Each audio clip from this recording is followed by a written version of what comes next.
La jeune fille essayait de gagner suffisamment d'argent. Elle dort nue dans un lit inconnu. Et la fille ne savait pas que pendant qu'elle dormait, qu'un vieil homme inconnu aux cheveux blancs toucherait sa peau. Et en échange, il y avait beaucoup d'argent. Elle a gagné assez d'argent en une nuit, assez pour couvrir les économies d'une année. La jeune fille s'appelle Lucie et elle est orpheline. Elle est également étudiante à l'université. Mais à cause des frais de scolarité élevés, elle a dû travailler à temps partiel.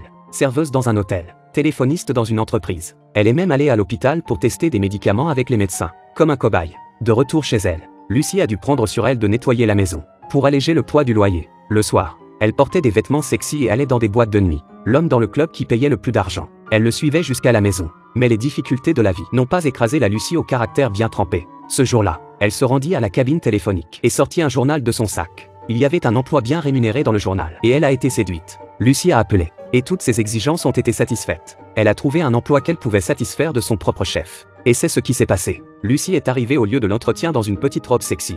Dès qu'elle a franchi la porte, le luxe de l'endroit a donné à Lucie l'impression que ce sera un travail formidable. La dame qui l'a accueillie était très gentille. Lucie essayait d'impressionner la dame. Lucie essayait de se montrer sous son meilleur jour. La dame a regardé la silhouette de Lucie et lui a dit en quoi consistait le travail. Le travail est simple. Vous travaillez avec d'autres filles pour servir des gens de grande classe. Mais elles doivent s'habiller selon l'uniforme de l'entreprise. Les horaires de travail sont également très libres. La noble dame a également vérifié l'état de santé de Lucie et a promis à Lucie que rien d'extraordinaire ne se produirait ici. Lucie a répondu qu'elle pouvait s'en accommoder. C'est ainsi que Lucie a réussi à obtenir un entretien pour un emploi bien rémunéré. Afin de mieux s'acquitter de sa nouvelle tâche, Lucie s'est rendue dans un spa pour se détendre. Le soir, elle est arrivée sur son lieu de travail. Pour la première fois, la jeune fille enlève sa robe. Seuls quelques minuscules morceaux de tissu recouvrent sa silhouette délicate. Puis elle est allée au restaurant. Elle a fait de l'acupuncture pour un vieil homme de plus de 100 ans. Cela a rapporté beaucoup d'argent à Lucie. C'était la première fois que Lucie voyait autant d'argent. Cela lui rappelait le bon vieux temps, quand elle se battait pour travailler à temps partiel. Mais les gains de cette nuit étaient en fait aussi élevés que son salaire annuel. À ce moment-là,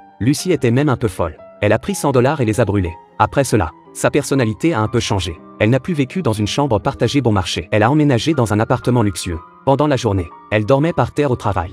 Même si les chefs l'ont découvert, elle ne s'en souciait pas vraiment, parce que le salaire de ce travail ne pouvait pas satisfaire les désirs intérieurs de Lucie. Mais même ainsi, elle ne quitterait pas son travail habituel pour autant, parce qu'elle avait un petit ami malade.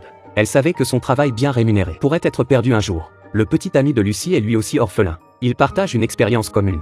Mais il est malade depuis son enfance. Lucie s'est toujours occupée de lui. Lucie aimait beaucoup son petit ami, afin de gagner plus d'argent pour son traitement. Elle continue à faire des allers-retours dans les boîtes de nuit, pour gagner de l'argent sale et propre. Ce jour-là, Lucie reçoit un nouvel appel de la noble. Elle lui a dit qu'elle avait un bon travail cette fois-ci. Elle l'a payé 3 fois plus que la dernière fois. Lucie, qui avait désespérément besoin d'argent, accepta. Peu après, la noble femme a envoyé un chauffeur pour emmener Lucie dans sa villa privée. Lucie vient de descendre de la voiture. Elle fut surprise de voir qu'on l'aidait à sortir. À ce moment-là, la noble dame sourit et sortit de l'intérieur. Elle a regardé le corps poussiéreux de Lucie. Elle l'a laissé entrer pour prendre un bain. Lucie se changea en chemise de nuit et sortit. La femme noble a tendu à Lucie une tasse de thé. Elle lui dit que le travail était simple. Il suffit de boire cette tasse de thé avec des somnifères, puis de s'allonger sur le lit et de dormir un moment. Et ensuite, elle serait bien payée. La noble femme a également dit cela pendant que Lucie dormait. Quand Lucie dort, mais que pourrait-il arriver d'autre à Lucie? Elle a donc bu sans hésiter. Peu après, les effets de la drogue se firent pleinement sentir. Elle tomba dans un profond sommeil. Et cette fois, après que Lucie se soit endormie,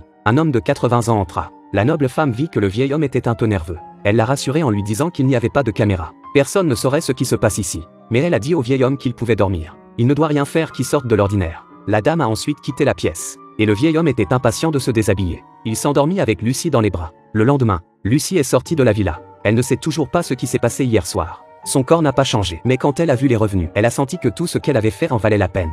Le lendemain, elle a loué l'appartement le plus cher. Et a commencé à profiter de la vie. Mais cela n'a pas duré longtemps. Comme les affaires tournaient au ralenti, Lucie n'a jamais reçu d'offre. Pour payer le loyer élevé, elle a recommencé à travailler à temps partiel. Une fois de plus, elle a dû travailler comme cobaye dans un centre médical. Heureusement, elle n'a pas tardé à trouver un emploi chez Sleeping Beauty. Cette fois, le client était un vieil homme. Je ne savais pas que ce chauve était un pervers. Il ne respectait pas les règles. Le lendemain, Lucie a ressenti une douleur dans tout le corps, comme si elle avait été maltraitée. Mais même si elle a tant donné, son petit ami l'a quittée pour toujours. Aujourd'hui, Lucie n'a plus à supporter le fardeau des factures médicales de son petit ami. La vie s'améliore. Elle a un nouveau petit ami. Mais elle a un problème. Elle a toujours voulu savoir ce qui s'était passé derrière la Belle au bois dormant. Elle est donc allée au centre commercial et a acheté un appareil photo asténopé. Elle est revenue à l'événement de la Belle au bois dormant. Mais cette fois-ci, elle s'est portée volontaire pour le faire pendant qu'elle était éveillée. Mais la noble femme a refusé. Mais Lucie était prête à tout, à boire le bol de somnifère. Après avoir été emmenée dans sa chambre, Lucie se ressaisit. Elle a caché l'appareil photo avant l'arrivée du vieil homme. Cette fois, le vieil homme était son premier client, pour une raison quelconque. Il a également bu les somnifères. Le lendemain, la noble femme est venue dans la chambre pour vérifier la situation. Elle n'avait pas réalisé que le vieil homme était mort. Lucie a également fait une overdose de somnifères. Elle s'est évanouie. La noble femme a essayé de réveiller Lucie, mais elle était toujours inconsciente. Elle a alors essayé la respiration artificielle.